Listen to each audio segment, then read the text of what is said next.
একান্ন সতীপীঠের অন্যতম মুর্শিদাবাদের কিরিটেশ্বরী। সদ্য সমাপ্ত বিধানসভা নির্বাচনে নবগ্রাম বিধানসভায় বিজেপি বিধায়ক নির্বাচিত হওয়ার পর এলাকার মানুষের আশা জেগেছিল অবহেলিত কিরিটেশ্বরী এবার নতুন রূপ পাবে।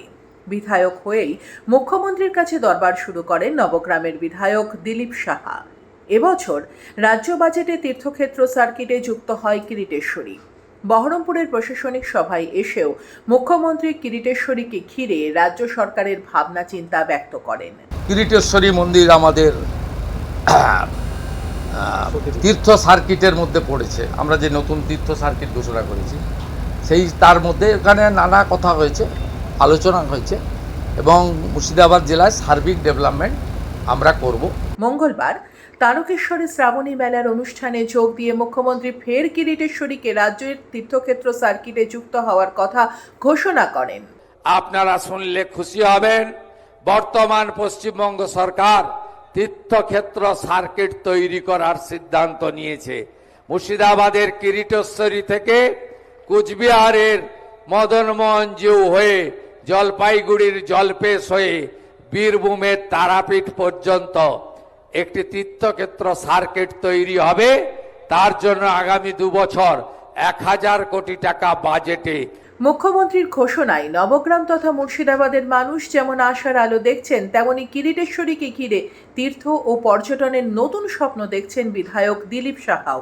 আজকে আমাদের সত্যি গর্বের দিন, কারণ আমাদের মানবিক মুখ্যমন্ত্রী তিনি আমাদের যে সতীপীঠের এক পীঠ কিরিটেশ্বরী মন্দির, সেখানে নিয়ে ওনার কাছে আমি বারংবার আপিল করেছি, প্রজেক্ট করে দিয়েছি এবং তিনি যে আমাদের এই নবগ্রাম বিধানসভার যে জনগণের কথাটা যেভাবে মান্যতা দিয়ে তিনি যে স্বীকৃতি দিয়েছেন, আজকে যে কিরিটেশ্বরীকে কেন্দ্র করে আজকে নবগ্রাম বিধানসভার যে মানুষের উদ্বেগ, সেটা তিনি উপলব্ধি করে যেভাবে তিনি আমাদের কিরিটেশ্বরীর উপরে জোর দিয়েছেন, সেটা আমাদের সত্যি একটা বড় প্রাপ্তি।